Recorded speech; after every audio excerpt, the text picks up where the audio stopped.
Narcissus and Goldmund from chapter 18. And so, he concluded violently, what is this world in which we're made to live? Is it not hell? Is it not revolting and disgusting? Certainly, that's how the world is. Ha, Goldmund cried with indignation. And how often you told me that the world was divine, that it was a great harmony of circles, with the Creator enthroned in its midst, that what existed was good, and so forth. I'm eager to hear you explain the contradiction. Narcissus laughed. Your memory is surprising, and yet it has deceived you slightly. I've always adored our Creator as perfect, but never His creation. I've never denied the evil in the world. No true thinker has ever affirmed that life on earth is harmonious and just, or that man is good, my dear friend. On the contrary, the Holy Bible expressly states that the strivings and doings of man's heart are evil, and every day we see this confirmed anew. Very good. At last I see what you learned men mean. So, man is evil, and life on earth is full of ugliness and trickery. You admit it. But somewhere behind all that, in your thoughts and books, justice and perfection exist. They exist, they can be proved, but only if they are never put to use. You have stored up a great deal of anger against us theologians, dear friend, but you have still not become a thinker. You've got it all topsy-turvy. You still have few things to learn. But why do you say we don't put justice to use? We do that every day, every hour. I, for instance, am an abbot and I govern a cloister. Life in this cloister is just as imperfect and full of sin as it is in the world outside. And yet we constantly set the idea of justice against original sin and try to measure our imperfect lives by it, and try to correct evil and put ourselves in everlasting relationship with God. All right, Narcissus. I don't mean you, nor did I mean that you were not a good abbot.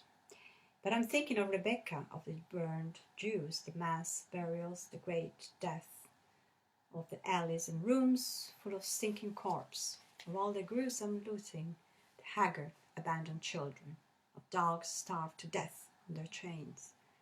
And when I think of all that and see these images before me, then my heart aches, and it seems to me that our mothers have borne us into a hopeless, cruel, devilish world, and that it would be better if they had never conceived, if God had not created this horrible world, if the Saviour had not let himself be nailed to the cross in vain. Narcissus gave Goldmund a friendly nod. You're quite right, he said warmly. Go ahead, say it all. Get it all out. But in one thing you're quite wrong. You think that the things you have said are thoughts. But actually they are feelings. They are the feelings of a man preoccupied with the horror of life, and you must not forget that these sad, desperate emotions are balanced by completely different ones.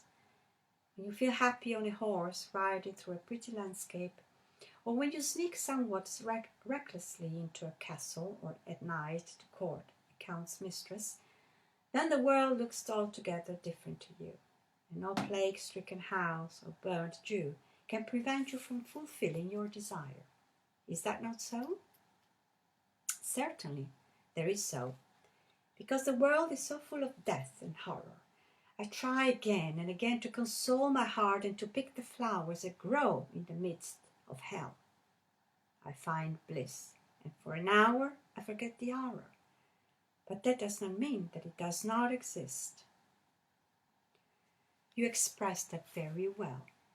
So you find yourself surrounded by death and horror in the world, and you escape it into lust. But lust has no duration. It leaves you again in the desert. Yes, that's true. Most people feel that way, but only a few feel it with such sharpness and violence as you do.